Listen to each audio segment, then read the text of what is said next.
कर्मचारियों को पैसा नहीं दे पा रहे हैं, तो मनरेगा के कर्मचारी को कैसे राज्य सरकार पैसा देगी?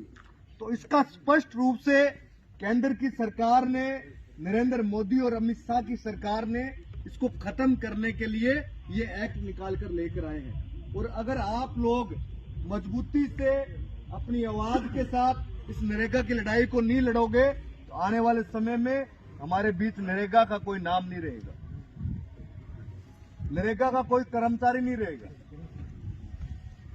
सिर्फ आपको काम के लिए वो दिन दिए जाएंगे, बड़े ठेकेदार आएंगे, बड़े उद्योगपतियों की फैक्ट्रियां बनती होगी, बड़े उद्योगपतियों के जो प्रोजेक्ट चालू होंगे उसके अंदर आपको दिहाड़ी करने के लिए काम दिया जाएगा।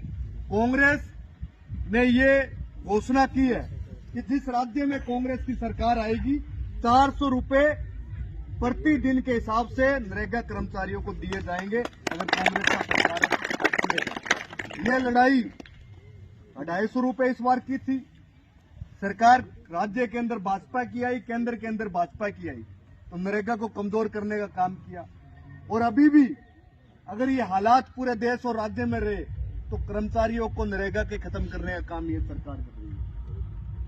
आपके बीच सरपंच साहब बैठे हैं, सरपंच साहब की एक खासियत है और एक ये जो बात कहते हैं उस बात पर खरा उतरने का पूरा प्रयास करते हैं और ये हमेशा सीधी और स्पष्ट बात कहते हैं। चाहे कोई विचारधारा हो, चाहे कभी हो, इन्होंने जो कहा उस समय ये उस बात को पूरा करने का प्रयास करते हैं। तो ये सरपंच साहब ने ही लंबे समय से स्कूल के लिए भी कहा, जब स्कूल का हुआ कि स्कूल में हम कमरे खुद बनाएंगे, आप ये चारदीवारी देने का काम करें। तो तमाम आप सब लोग यहाँ पर बैठे हो, इस गांव का आने वाले समय में नौजवान का विकास, ग्राम के विकास के लिए, सड़क निर्माण के लिए हम सब लोग प्रतिबद्ध हैं। किस प्रकार से हमें काम करना है उसको लेकर प्रतिबद्ध है। लेकिन इस सरकार के अंदर जो किसान और नौजवानों की विरोधी सरकार है, इस समय हालात, अगर आप लोग नहीं बोलोगे, लोकतंत्र के अंदर आप लोगों से बड़ा कोई किसी का हिस्सा नहीं है। हम लोग आज खड़े हैं तो उसमें आप लोगों का योगदान है। आप लोगों के योगदान की वजह से आज हम सब लोग यहाँ पर मौजूद हैं।